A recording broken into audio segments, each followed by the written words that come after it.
Hello दोस्तों, आप सभी का हमारे YouTube चैनल लॉ ओरिएंटेशन में हार्दिक स्वागत है।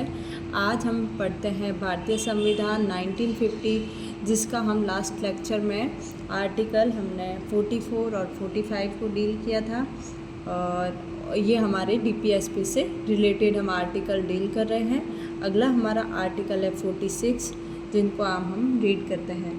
अनुसूचित जातियों और अनुसूचित जनजातियों और अन्य दुर्बल वर्गों के शिक्षा और अर्थ संबंधी हितों की अभिवृद्धि। राज्य जनता के दुर्बल वर्गों के विशिष्टतया अनुसूचित जातियों और अनुसूचित जनजातियों के शिक्षा और अर्थ संबंधी हितों की विशेष सावधानी से अभिवृद्धि करेगा और सामाजिक अन्याय और सभी प्रकार के शोषण से उनकी संरक्षा करेगा। ये हमारा जो आर्टिकल है वो यही कहना चाहता है कि राज्य है वो जनता के कमज़ोर वर्गों, विशेषकर अनुसूचित जातियों और अनुसूचित जनजातियों मतलब ST SC के शैक्षिक और आर्थिक हितों को विशेष ध्यान से बढ़ावा देगा तथा उन्हें सामाजिक अन्याय और सभी प्रकार के शोषण से बचाएगा। इसमें हम एक एग्जाम्पल के माध्यम से समझ लेते हैं। जैसे एक गरीब अनुसूचित जनजाति का छात्र है अनिल, जो डॉक्टर बनने का सपना देखता है, लेकिन उसके परिवार के पास उसके ट्यूशन की फ़ीस भरने के पैसे नहीं होते हैं। तो वो आर्टिकल 46 के तहत राज्य सरकार जो अनुसूचित जाति और जनजाति के छात्रों के लिए एक छात्रवृत्ति योजना शुरू करती है।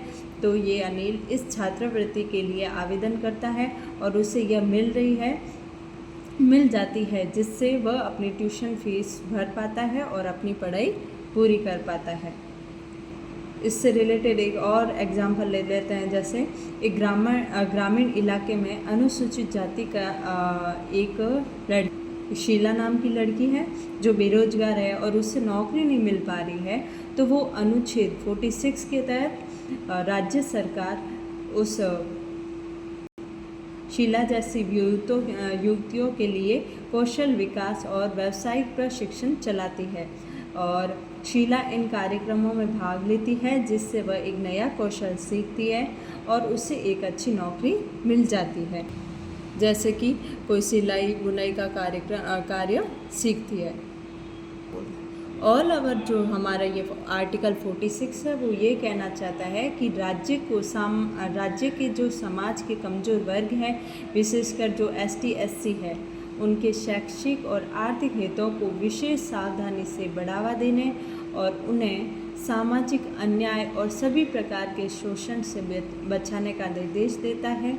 और यह हमारे राज्य के नीति निर्देशक तत्व जो DPSP का एक हिस्सा है और इसका उद्देश्य सामाजिक न्याय को बढ़ावा देना और पिछड़े वर्गों का उत्थान करना है। अगला हमारा जो आर्टिकल है वो आर्टिकल है 47, जो हमारा ये कहता है कि पोषाहार स्तर और जीवन स्तर को ऊंचा करने और लोक स्वास्थ्य का सुधार करने का राज्य का कर्तव्य। राज्य अपने लोगों के पोषाहार स्तर और जीवन स्तर को ऊंचा करने और लोक स्वास्थ्य के सुधार को अपने प्राथमिक कर्तव्यों में मानेगा और राज्य विशिष्टतया मादक पेय और स्वास्थ्य के लिए हानिकारक औषधियों के औषधीय प्रयोजनों से भिन्न उपभोग का प्रतिषेध करने का प्रयास करेगा। यह हमारा आर्टिकल ये कहना चाहता है कि औषधीय परियोजनाओं से भिन्न मदिरा और अन्य जो नशीले पदार्थ हैं उन पर रोक लगाई जाएगी और राज्य नागरिकों के पोषण और जीवन स्तर को उच्च बनाए रखेगा।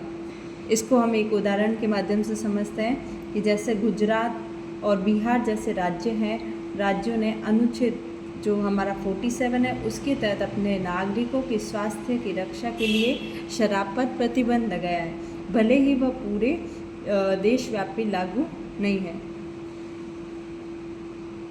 अगला हमारा ऑल ओवर यही कहना चाहता है कि ये 47 है वो राज्यों को सार्वजनिक स्वास्थ्य में सुधार लाने, पोषण के स्तर को बढ़ाने और जीवन स्तर को ऊंचा उठाने का निर्देश देता है।